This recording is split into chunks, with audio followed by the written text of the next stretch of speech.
On a storm-torn Halloween night, a powerful CEO stopped for a barefoot little girl shivering at a bus stop. When she whispered, "My mom is in the ICU," he chose to stay. That single decision didn't just save a life, it quietly rebuilt 3 broken hearts forever. Boston didn't get storms that night. Boston got a verdict. Rain came sideways, sharp as thrown gravel. Streetlights smeared into watery halos on the window of a black town car creeping through downtown like it had nowhere to be, despite the motorcade calm of tinted glass. Inside, Callan Voss, 39, sat with his coat buttoned to the throat, posture, perfect expression, unbothered, the kind of man the city assumed never felt anything he couldn't buy. But the calendar on his phone knew better. October 31st. Halloween. Masks. Laughter. A holiday built around pretend fear, while Callan carried the real kind quietly year after year, never announcing it, never letting anyone see it. His driver, Mr. Demas, kept both hands locked on the wheel. "Long route tonight?" Demas asked, voice low. Callan watched a group of costumed students sprint through the rain holding trash bags over their heads like capes. "Yes," Callan said. He didn't add, "I can't pass that corner on this date." He didn't add, "My little brother's laugh used to sound like that before the night Boston took him." The car rolled toward the river road. Callan stared at the water, black and restless, and told himself he only wanted one thing tonight. Silence. A quiet penthouse. No memories. Then near a bus stop with a crooked awning, something small and unmoving flickered in the corner of his vision. Too still. Too alone. Callan leaned forward so fast the seatbelt tightened. "Stop," he said. The word cut through the storm like a match struck in a dark room. The car braked cleanly, legal-controlled, no screeching drama. Just a decision. Rain hammered the curb. Wind yanked at a half-broken bus stop sign that rattled like loose change. And beneath the awning, huddled on the bench, sat a child. A little girl, maybe 6. She wore a thin jacket that had seen too many seasons. A blanket more thread than fabric was wrapped around her shoulders like a promise that couldn't keep up. Her hair, light brown and curled, clung to her cheeks in wet spirals, and her feet bare. Not injured, not bloody. Just bare on cold concrete toes, curled inward like she was trying to fold herself smaller than the storm. Callan's hand hit the door handle before he thought about headlines. Demas turned. "Mr. Voss, sir, should I call?" "Yes," Callan said immediately. "If she's alone, we don't guess. We do this right." He stepped into the rain with his umbrella and kept his distance like he'd been taught by life to respect fear. "Hey," he called, gentle but clear. "Hi. I'm not here to scare you." The girl flinched anyway, small shoulders rising, blanket tightening. Not dramatic, just trained. Callan lowered himself to one knee several feet away so his height wouldn't become a threat. "My name is Callan," he said. "What's yours?" For a moment she stared at him like she was weighing every adult she'd ever met. Then very quietly she said, "Junie." Callan repeated it like a vow. "Junie. Okay. I'm glad I found you." Junie's eyes flicked toward the warm car idling behind him, then back to his face. She swallowed. Her voice came out thin but steady. "My mom's in the ICU." And something behind Callan's ribs shifted like a locked door recognizing a key. Callan kept his voice even. "Okay. Thank you for telling me. Do you know which hospital?" Junie blinked slowly like the storm had been stealing her sleep in small bites. "I don't know the name," she admitted. "It's big. White walls. They told me visiting hours ended." Callan's jaw tightened, not at her, never at her. "They asked you to leave," he said. Junie nodded once. "They said, rules." Her eyes dropped to her bare feet, as if she expected him to scold her for the truth. Callan didn't. Instead, he did what powerful men almost never do in public. He listened. "Junie," he said, careful, "are you here by yourself right now?" Her fingers squeezed the blanket. Yes. Is there any adult we can call? Callan asked. Family neighbor at the word family. Junie's chin lifted stubborn and small. It's just me and her, she said. I'm not supposed to go far? Callan looked at the rain, the empty street, the costumed strangers running past without looking. He turned back to Junie. You did the right thing staying near the hospital. She didn't soften. Praise didn't warm toes. Junie's voice cracked just slightly. She's alone in there. Then she said the next part like it was math. And I'm alone out here. Callan inhaled slowly. Not to perform calm, he needed it to keep the moment safe. Okay, he said. Here's what we're going to do. We're going to call the hospital. We're going to find your mom the right way. Junie watched him like she'd been lied to by grown-ups with confident voices. Then she whispered, almost too quiet to hear over the wind. My mom says strangers take things. Callan nodded. She's right. So I won't touch you. I won't crowd you. And you get choices.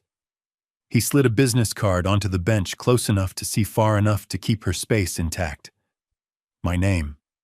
My number, he said. No tricks. Junie stared at it like a tiny door, and the storm kept shouting, waiting to see what she'd do. Callan didn't move closer. He didn't make promises that sounded like movies. He offered options. We can call from right here, he said. You stay under the awning? I stand by the curb. Demas stays in the car. You can see everything. Junie's eyes flicked to the driver, then back to Callan. Or Callan added, if you want warmth first. My place is 10 minutes away. You'll be on the back seat with the door unlocked. You can keep your blanket. You can keep your distance. And we call the hospital together as soon as you're warm. Junie didn't answer immediately. Her shiver got bigger, betraying her pride. Callan noticed her lips, the way they pressed together like she was holding something in. He softened his tone, not the boundary. I can make hot chocolate, he said. That did it, not trust need. Junie's gaze dropped to the business card again. Then she asked out of nowhere, as if it was the only question that mattered. Do you have a lock? Callan blinked. Yes. On your door, she clarified. My mom says locks are important. They are, Callan agreed. I have locks, cameras, security, and rules that keep kids safe. Junie swallowed hard. And you won't tell anyone I'm bad. Callan's brow furrowed. Junie, you are not bad. She didn't accept it like a gift. She just held it in her hands, turned it over, checking for sharp edges. Callan made his voice steady. You're a kid in a storm trying to stay near your mom. That's not bad. That's brave. Junie stood at last, slow, cautious. She snatched her blanket from the wet pavement first, like she'd learned to protect herself before anything else.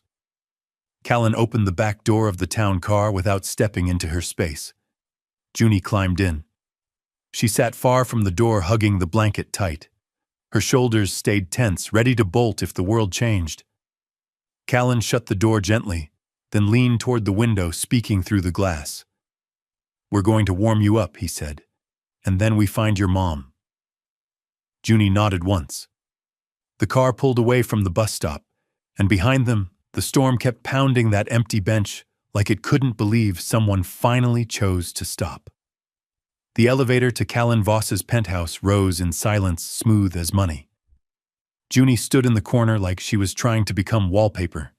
She didn't touch the mirrored panels. She didn't lean. She held her blanket so tight it looked stitched to her hands. Callan watched her reflection and felt something uncomfortable, not guilt awareness. His life was designed to avoid mess. Children were mess, not in a bad way, in the human way. The doors opened. Glass, stone. Minimalist furniture placed like an exhibit. Floor-to-ceiling windows showing Boston's skyline smeared by rain. Junie stepped out and froze. Her eyes widened not with greed, but with caution. Like a kid walking into a place where she might get in trouble for existing. Callan closed the door behind them, then regretted the sound immediately. Too final. He turned on warmer lights. The room shifted from cold white to soft amber like someone lowering their voice. "Okay," he said quietly. "You don't have to make yourself at home. That's not fair. Just breathe." Junie's shoulders dropped by a fraction. Callan went to the kitchen and did what he never did. He used the mug shelf. He warmed milk, stirred cocoa, dropped marshmallows on top like tiny life rafts. The smell of chocolate spread through the penthouse like rebellion. He slid the mug onto the counter and backed away. Junie approached in slow steps like her feet were asking permission from the marble. She wrapped both hands around the mug and held it like warmth was a language she'd almost forgotten. A tiny sip, her eyes half closed for a second. Callan spoke gently. "I'm going to find you something dry. There's a guest bathroom down the hall. Towels are on the shelf." Junie's eyes snapped up. "You won't lock me in." Callan's stomach twisted. "No," he said firmly. "No locks on you, only locks for you." Junie stared, weighing the sentence. Then very softly, "Okay." She padded down the hallway, leaving small wet footprints that faded as the heat rose proof she was real. Callan stayed in the kitchen listening to the soft click of the bathroom door, and in the quiet of his perfect controlled fortress, Callan Voss realized something terrifying. He didn't want this child to disappear back into the storm. Callan didn't pace. Pacing was for panic. He stood at the counter, phone in hand, and did the responsible thing first. He called non-emergency dispatch. He gave a calm report: child found alone in severe weather, safe in a secure location, seeking to locate guardian in ICU, requesting guidance and coordination with hospital and social services. No secrecy, no hero fantasy, just the right steps. Then he called his assistant. Mara Sloan answered on the first ring voice, crisp. "Callan, it's Halloween. Please tell me you're not canceling." "I am," he said. Pause.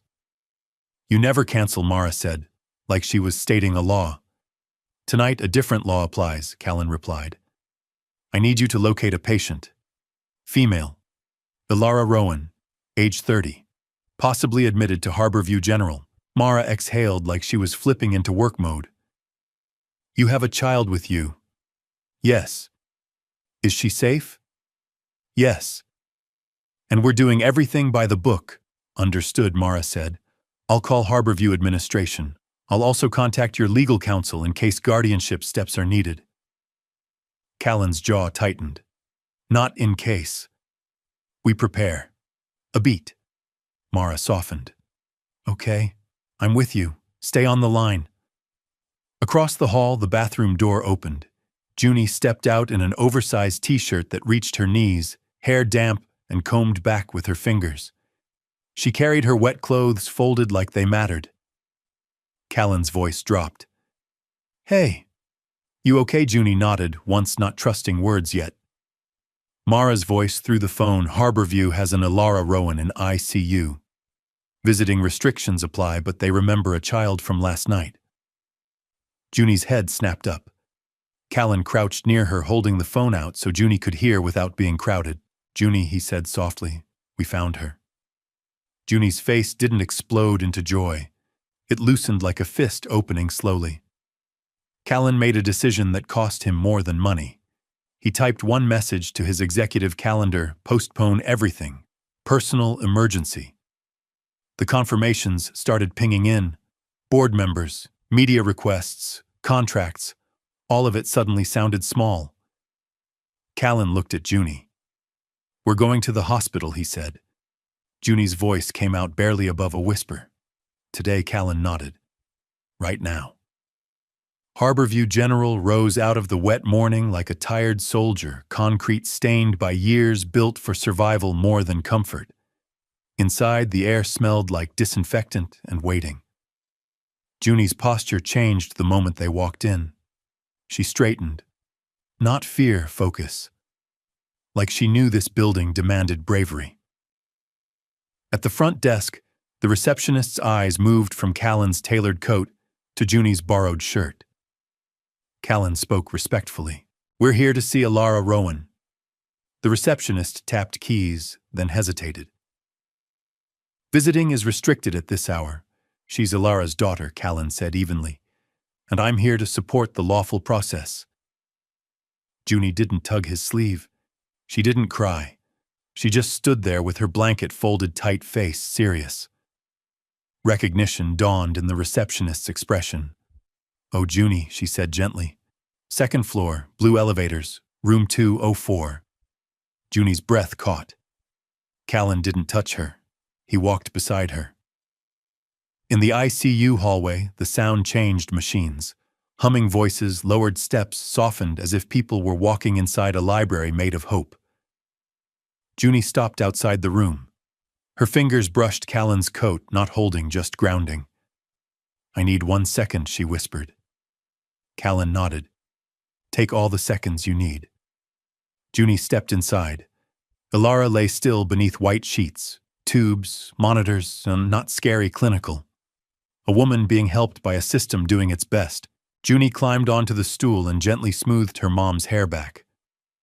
She doesn't like it messy, Junie said quietly. Callan stood a respectful distance away, hands at his sides, fighting the useless feeling he usually crushed with action. A nurse entered. Older, calm, eyes sharp but kind.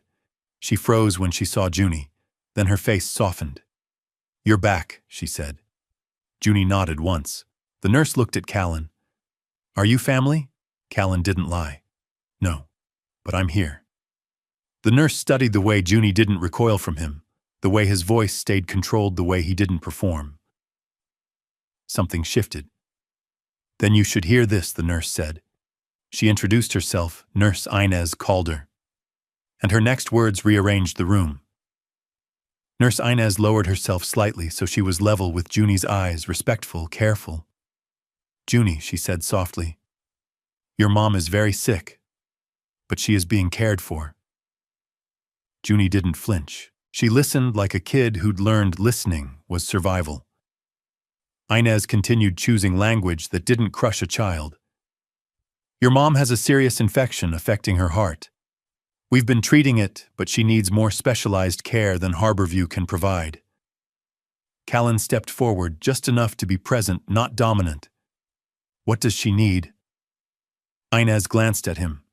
A cardiac specialty team, possibly a procedure, monitoring with advanced resources. Callan's mind clicked into logistics, then hit the wall. Inez's next sentence was the wall. This is a public facility, she said quietly. We don't have the full resources here for that level of cardiac intervention. Callan's jaw tightened. Then we transfer her. Inez hesitated. Transfers require approvals and insurance information. Junie's fingers tightened around her mother's hand. Callan heard it in the silence. Not just medical, bureaucratic. Inez's voice remained kind, not cold. We don't have insurance on file. No coverage listed. No emergency contact with financial ability. Junie's small voice cut in simple, honest, not melodramatic. Is she going to be okay? Inez paused. We are working very hard to help her be okay. Not a false promise. Not a scary truth. The best kind of honesty. Callan took a steady breath.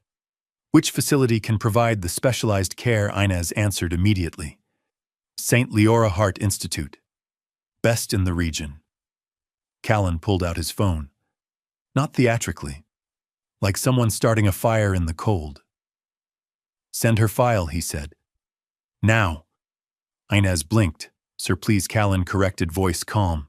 And let administration know we're coordinating a transfer with appropriate consent and legal support. Inez looked at him again. The name clicked in her mind. Voss, she said slowly. As in Voss Biomedical Systems. Callan nodded once. The air didn't turn into worship. It turned into momentum. Inez straightened. I'll notify administration. I'll keep Alara stable until transport is arranged. Callan crouched beside Junie. His voice lowered to just her. You didn't do anything wrong, he told her. You got help. That's what brave looks like. Junie stared at him, searching for the catch. There isn't one, Callan said, like he could read the question. Junie's lips parted. Will you stay? Callan answered without thinking. Yes. Outside the ICU room, Callan moved fast without making Junie feel rushed. He called Mara. Transfer to St. Leora. 2 hours. Get legal counsel ready. Mara didn't ask if it was expensive. She asked the only question that mattered. Does Junie have anyone besides her mother? No, Callan said. Then we do this clean, Mara replied. Jonah Price Family Services will meet you at Harbor View. Temporary guardianship paperwork can start while Ilara is stabilized. Everything documented. Callan looked through the ICU window. Junie sat with her mom's hand held in both of hers, like she was anchoring the world. Good, Callan said. Bring him. When Jonah arrived, he was calm, mid-40s, soft tie eyes that didn't judge. He spoke to Junie first. Hi, Junie. I'm Jonah. My job is to make sure kids are safe and cared for. Junie watched him carefully. Jonah turned to Callan. You found her outside in the storm? Yes, Callan said. I called dispatch. Everything is logged. She's been in my secured home for warmth. No physical contact beyond offering food and a towel. She's had full choice. Jonah nodded, appreciating the clarity. Thank you for doing that responsibly. Junie looked up. Is my mom coming with us? Jonah smiled gently. Yes, the doctors are moving her to a hospital with better heart specialists. Junie's shoulders lowered just a little. Jonah continued. And while your mom recovers, we need to make sure you have an adult responsible for you. That can be temporary. That can be reviewed, but you won't be alone. Junie's eyes flicked to Callan. Callan didn't claim her. He didn't speak like he owned the moment. He simply said, I'd like to be that responsible adult if the system agrees. Jonah studied him. Why? Callan's voice dropped. Because she asks the room for me with her eyes, and because she deserves someone who stays. Jonah nodded once. Okay, we begin. A transport team arrived. Inez returned to the doorway. Ambulance is ready. St. Leora is on standby. Junie stood up fast, blanket in hand. Callan crouched to her eye level. You can ride with your mom, he said. I'll be right behind. Junie's mouth trembled, not with fear, with trust trying to learn itself. You won't get lost, she asked. Callan shook his head. Not from you. And Junie climbed into the ambulance, holding her mother's hand, like a promise she refused to release. St. Leora Heart Institute looked like tomorrow, glass, steel, clean light. A place built for precision, not just survival. The ambulance doors opened. Doctors moved with calm urgency, not panic, not drama, confidence. Junie stepped down carefully, backpack hugging her shoulders. She scanned the entrance like she'd learned to search for exits. Then she spotted Callan crossing the drive, coat, wet hair, still damp from the storm. You came, she said. I said I would, Callan answered. Junie's shoulders softened a fraction of a fraction, like the world had finally kept one small promise. Ilara was taken behind sliding doors. Junie started forward, then stopped because the staff gently redirected her. Sweetheart, a nurse said kindly, we're going to prepare your mom. You can wait here, we'll give updates. Junie nodded, swallowing hard, trying to be brave without being loud. They led her to a waiting room with pale green chairs and a wide window overlooking the city. Junie pulled out a folded paper from her backpack. A drawing. 3 stick figures inside a house. 3 windows. A small sun scribbled above them. Callan sat beside her, not too close. Close enough to be present. What is it? He asked softly. Junie stared at the drawing like it held instructions. It's the house, she said. The one we don't have yet. Callan's throat tightened. It's a good house. Junie picked up a worn purple crayon and flipped the paper over. I'm fixing it, she said. She began to draw again, slow and careful. Boxes, lines, windows, 3 at first. Then she paused, frowned, and added a 4th window, empty. Callan nodded toward it. What's that one? Junie didn't look up. That one's for later. A doctor approached, mask around his neck, expression focused but gentle. Your mom is being prepped, he said to Junie. We'll be working on her heart. It may take a few hours. Junie nodded. No tears, just resolve. After the doctor left, Callan's phone buzzed board members, investors, a world demanding his attention. He turned the phone face down. Junie glanced at him. Aren't you busy? Callan looked at the small crayon in her hand, the empty window, the stormy night that led here. I'm exactly where I'm supposed to be, he said. Junie's crayon kept moving. A tiny sun appeared above the new house, brighter than before. The sun means people can see you, Junie murmured almost to herself. So the dark doesn't win. Callan swallowed hard because he understood what she meant. Not about night. About being forgotten. He didn't say it out loud. He just stayed. Hours stretched slow and honest. The waiting room had its own rhythm, soft shoes, whispered updates, coffee that cooled untouched. Junie colored with the seriousness of someone building shelter with paper. Callan watched, and memories rose like tidewater, uninvited, persistent. A younger Callan, 7 years old, standing in a hallway, while adults argued in another room. Not violence, not shouting threats, just neglect made out of silence and choices that never included him. He remembered how it felt to be invisible. He remembered promising himself, if I ever have power, I'll use it to notice. Junie's head dipped as she shaded the empty window. Callan lifted his hand but didn't touch her. Instead, he slid a sealed juice box onto the armrest near her like a polite offering. Junie glanced at it, then at him. Is it mine? She asked. Yes, Callan said. No strings. She nodded once and sipped. Her eyes stayed on the doors where her mom had disappeared. Finally, Junie asked the question that had been sitting inside her the whole time, heavy as a stone in a pocket. Why are you helping us? Callan took a breath. He didn't give a speech. He didn't perform charity. He said the truth in a way a child could carry. Because someone once didn't help me, he said quietly. And I told myself I wouldn't become the kind of adult who keeps walking. Junie stared at him like she was trying to picture that an adult version of pain. Then she nodded, as if she accepted his reason the way she accepted Locke's. Practical. Necessary. A nurse appeared in the doorway and approached with measured steps. Mr. Voss? She asked. Callan stood. Junie slid off the chair so fast her blanket fell, then she grabbed it up again instinctively. The nurse's face was calm. The surgeon will speak with you soon. Junie's hands clenched around the drawing, her lips pressed tight. Callan crouched. Whatever happens, we're going to hear it together. Okay. Junie swallowed and nodded once. Minutes later, a man in scrubs stepped into the waiting area, Dr. Klein, eyes tired but steady. Callan felt the room tilt into silence. Junie stepped forward before anyone prompted her. Small shoulders squared. Doctor, Klein removed his mask, fully respecting her. We were able to intervene, he said. It was serious. But your mom is stable. Junie froze. Stable, she repeated. Dr. Klein nodded. Stable is very good.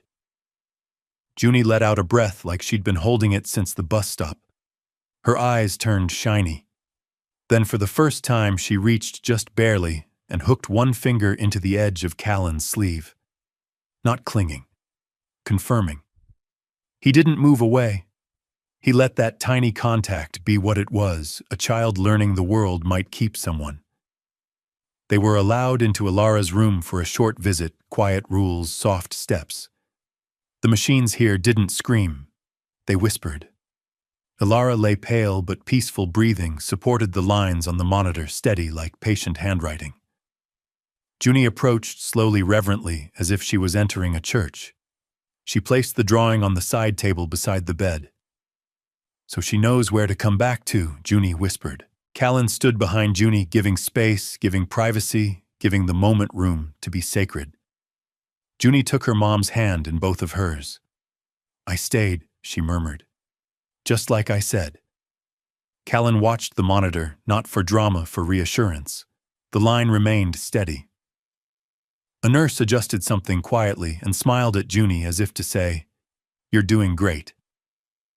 Back in the hallway, Jonah Price met them with a clipboard. "We'll need temporary guardianship documentation," he said gently. "Just while your mom is recovering and not able to provide full care. It's for stability. It's reviewable." Callan nodded. "Proceed."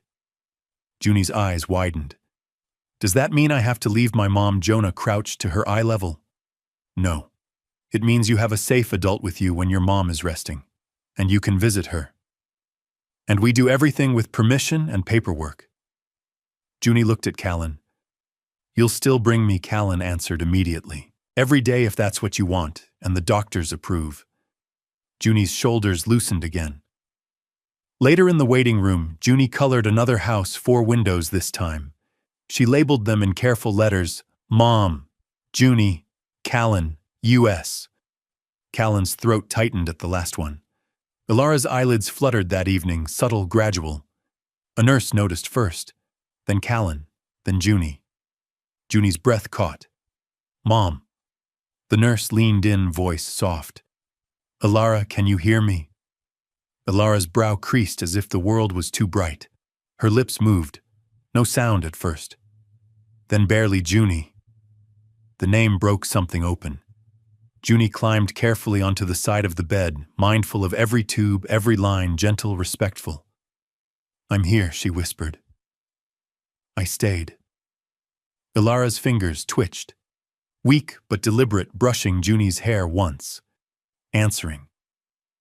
Callan stood near the foot of the bed, heart pounding in a way boardrooms never caused. Ilara's eyes drifted to him, confusion then question. "Who?" she rasped. Callan took one slow step forward, not invading. "I'm Callan," he said. "Junie and I met during the storm. I helped her get warm, then we came here." Ilara swallowed. "Why?" Callan didn't hide behind power. "Because she asked me to stay," he said simply. Ilara's eyes filled, not panic, relief.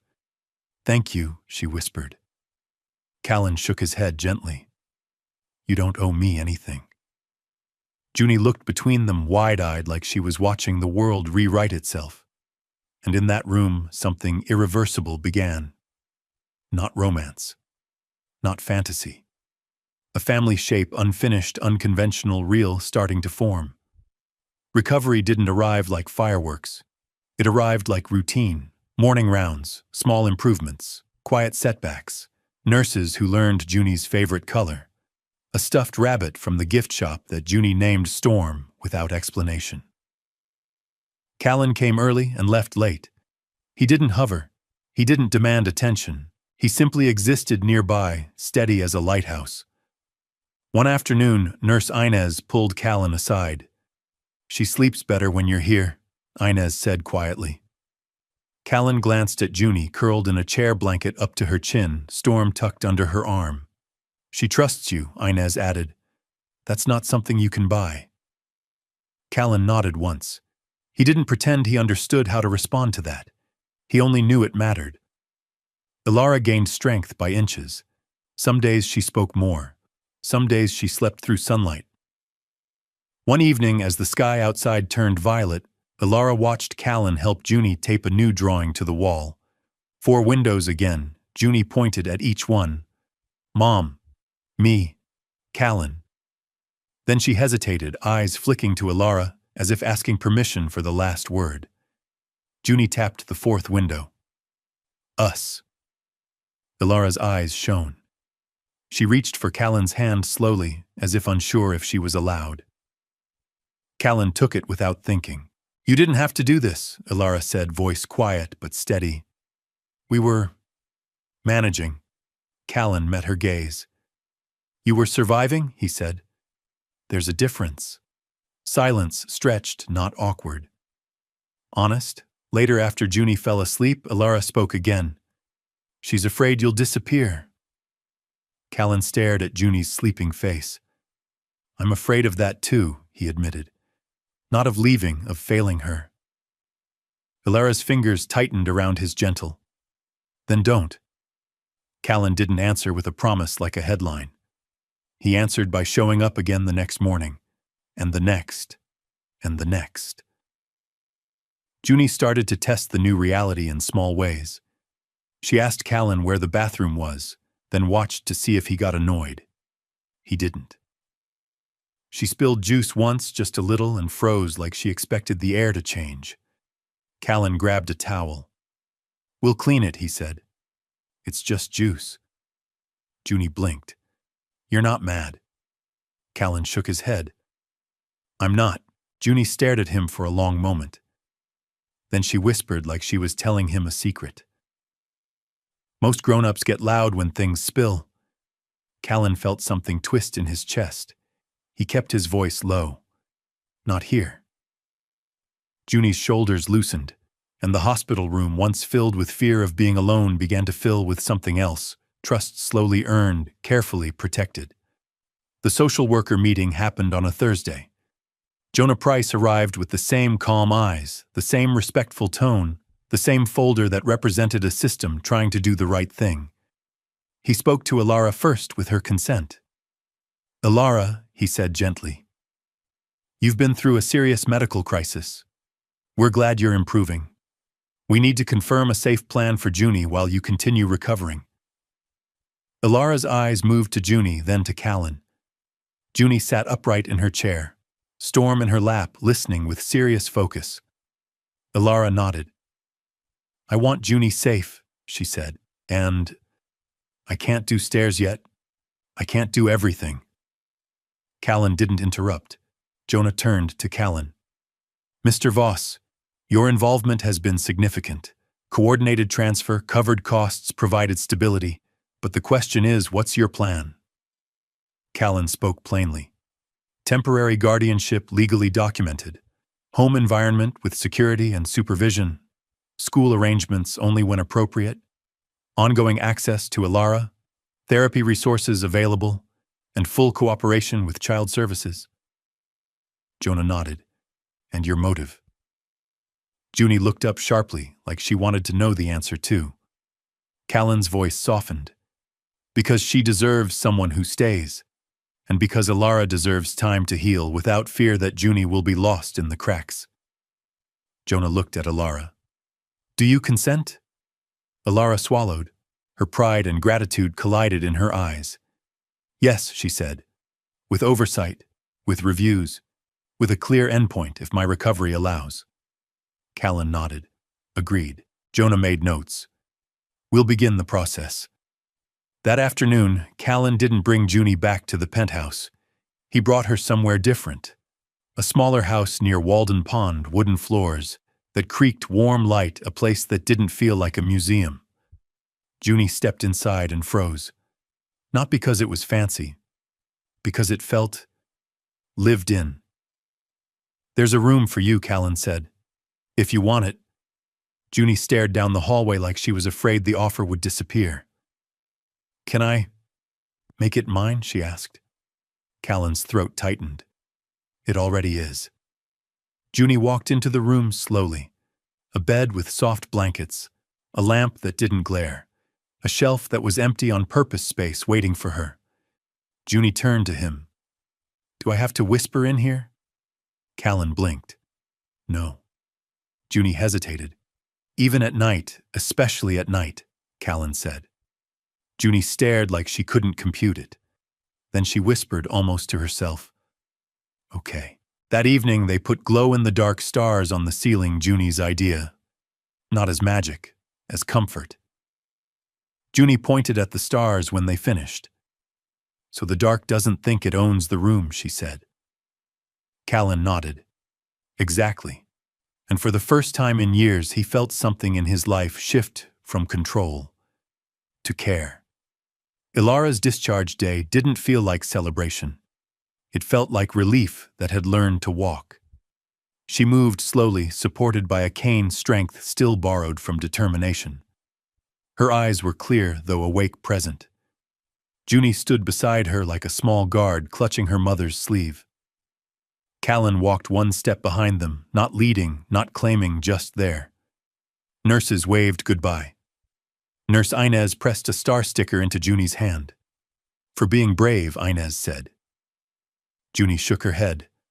"I was just staying." Inez smiled gently.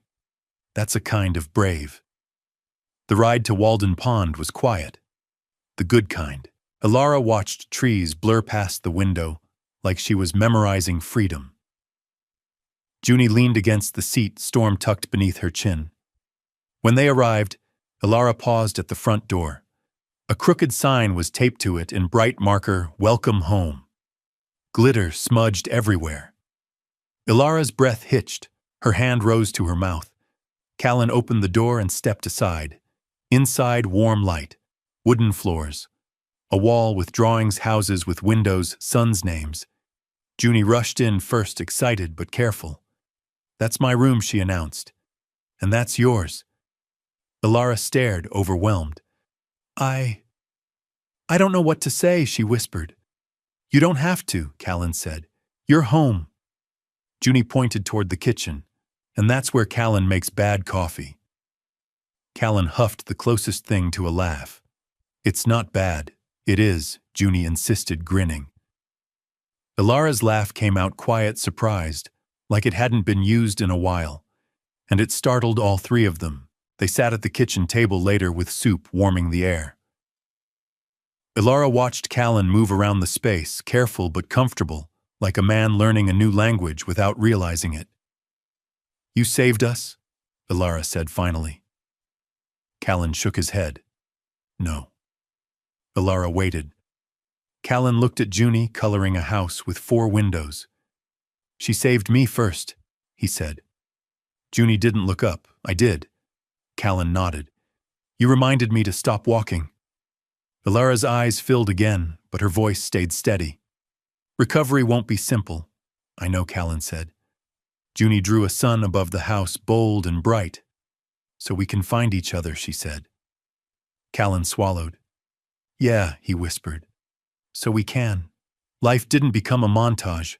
There were therapy appointments, paperwork, rest days where Ilara needed quiet. Mornings when Junie woke up early, checked the hallway light, and only then relaxed. Callan adjusted without complaint.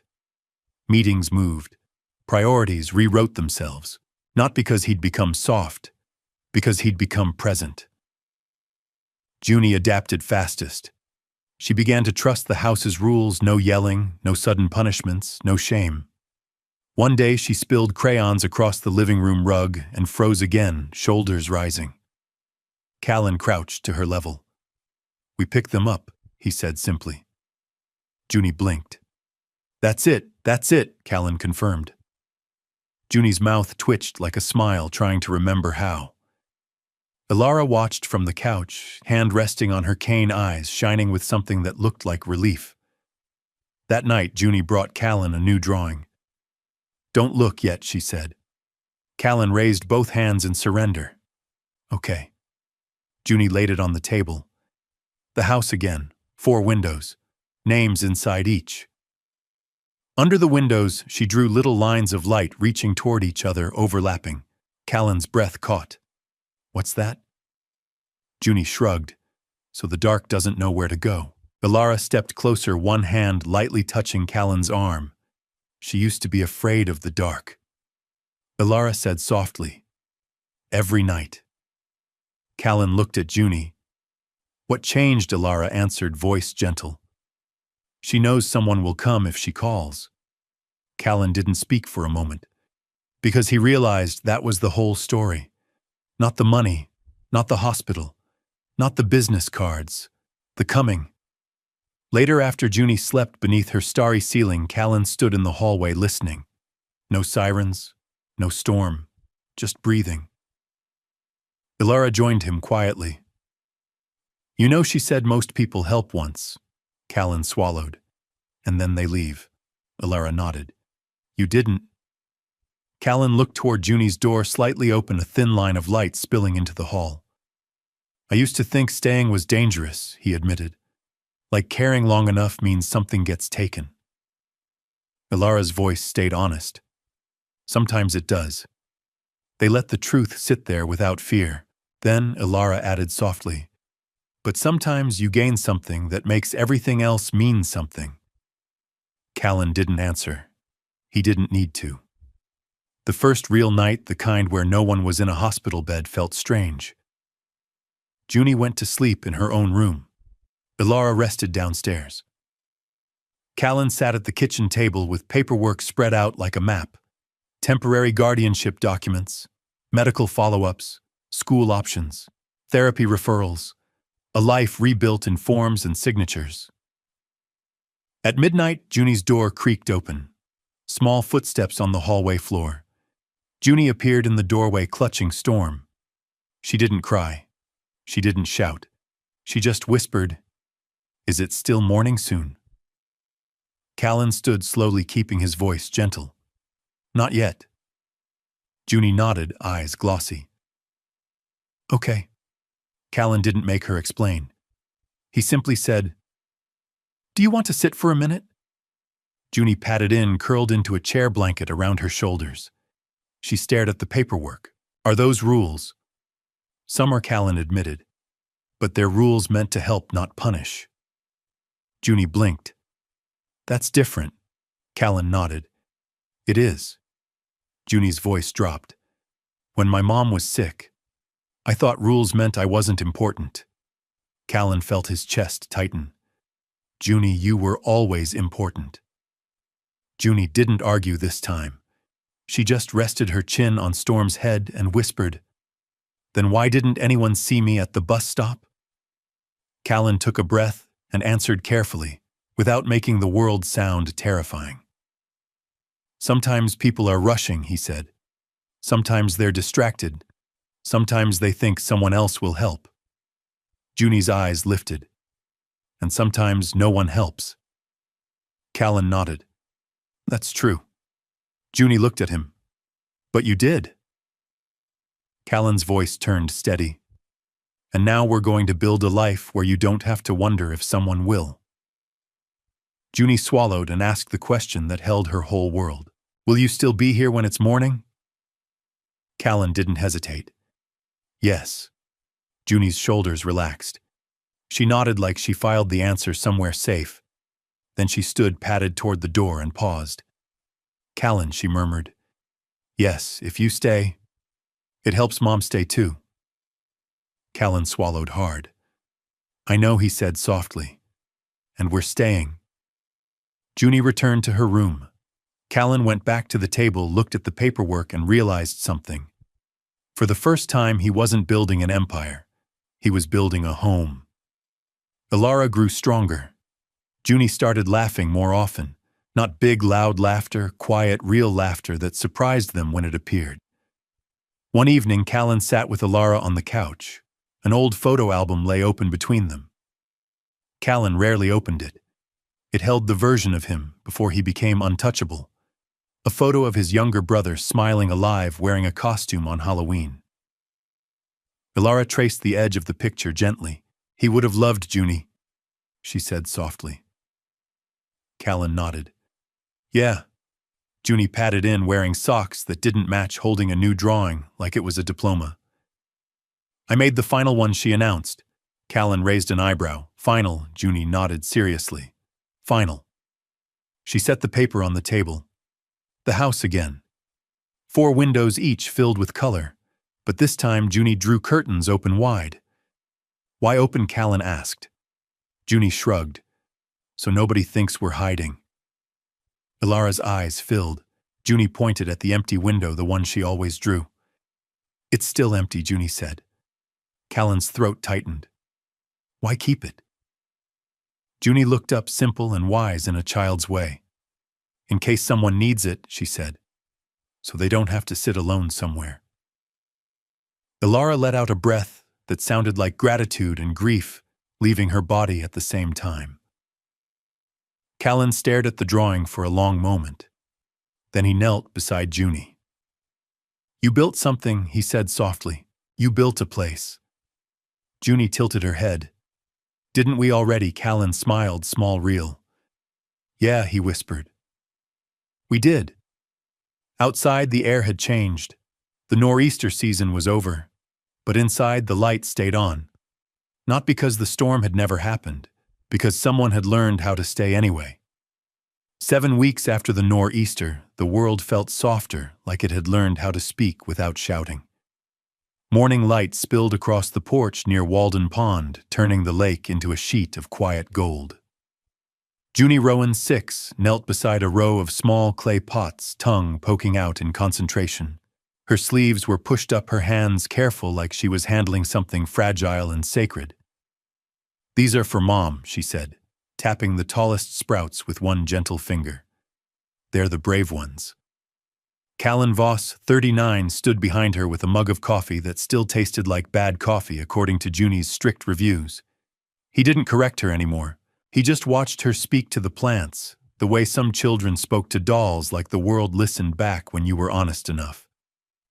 "And these?" Callan asked, nodding toward the smaller pots. Junie looked up, eyes bright, and grinned like she'd been holding a secret on her tongue. "Those are for us." The word didn't feel like a label. It felt like a place. Inside, Alara Rowan 30 moved slowly through the kitchen, cane resting against the counter while she stirred oatmeal. Her strength came in quiet waves now. Some days she climbed stairs without thinking. Other days she listened to her body and sat down first.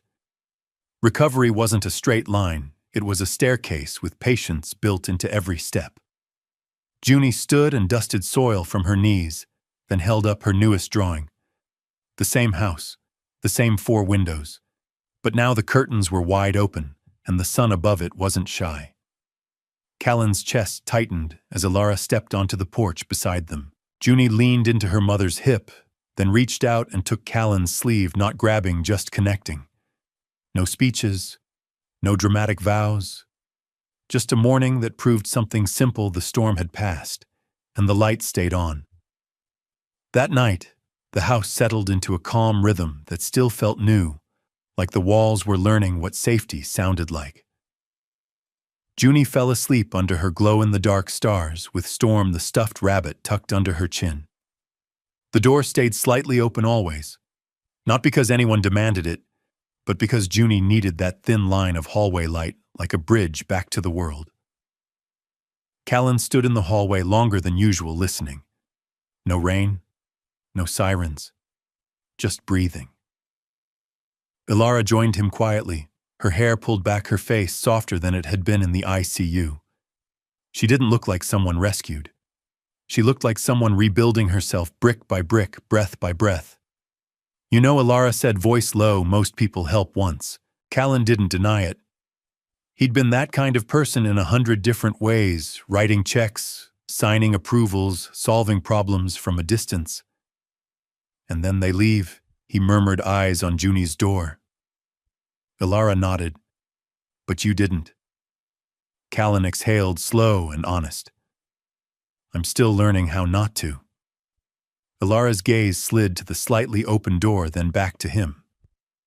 "You're doing it." Callan didn't smile. He didn't joke. He just stood there, hands loose at his sides, feeling the strange weight of a life that finally meant more than accomplishments. "I used to think staying was dangerous," he admitted, voice rough around the edges. "Like if you care long enough, something gets taken." Alara's answer was gentle, not sugar-coated. "Sometimes it does." They let that truth exist. No fear, no dramatics, just reality. Then Alara added, quieter, "But sometimes you gain something that gives everything else meaning." Callan's throat tightened. He looked toward Junie's door again, the sliver of light, the proof of trust. "I won't be the kind of adult who disappears," he said finally. Alara didn't ask for a vow. She didn't demand a promise for her own comfort. She just reached out and rested her hand over his for a moment, grounding, grateful, human. Some promises weren't meant to be posted, announced, or performed. Some promises were meant to be lived the next morning, and the next, and the next. Weeks later, Junie taped her final drawing to the wall near the kitchen, right where everyone could see it without trying. Callan pretended to inspect it like a museum critic, because Junie liked that. Ilara leaned on the counter, smiling like her body remembered what peace felt like. The house in the drawing wasn't perfect. The roof slanted a little. The windows weren't evenly spaced. The sun was too big. But the most important part was the same as always: 4 windows. Junie pointed with authority. Mom, me, Callan, us. Callan's chest tightened at that last word still, like his heart hadn't finished learning how to hold something that soft without fear. And this one? Callan asked, gently pointing to the window Junie had once left empty. Junie's face grew serious for a second, the way kids sometimes look older when they're telling the truth. It's still empty, she said. Ilara's smile faltered, not from sadness, just curiosity. Junie added quickly, as if correcting a misunderstanding the world always made, not because someone's missing. Callan waited. He'd learned that rushing a child's meaning could break it. Junie tapped the empty window again. It's in case somebody needs it. Ilara's eyes filled and she didn't wipe them away. She didn't have to. Junie looked up at Callan. So nobody has to sit alone somewhere and pretend they're fine. Callan swallowed hard, then nodded once. That's a good reason. Junie brightened, satisfied. Also, she said, the curtains are open so the dark can't act like it owns the house. Callan let out a quiet laugh, small, real. Outside, the wind moved through the trees like a whisper. Inside, the lights were warm, the kettle hummed, and the world felt steady. Not because bad things never happened, but because when they did this, home had a rule that mattered most. No one gets left alone. 4 windows, 1 house, and in every pane of glass the light was on. Did this story move you?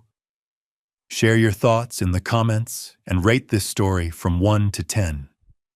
Don't forget to like, share, subscribe to the channel, and click the bell icon so you don't miss other heartwarming stories.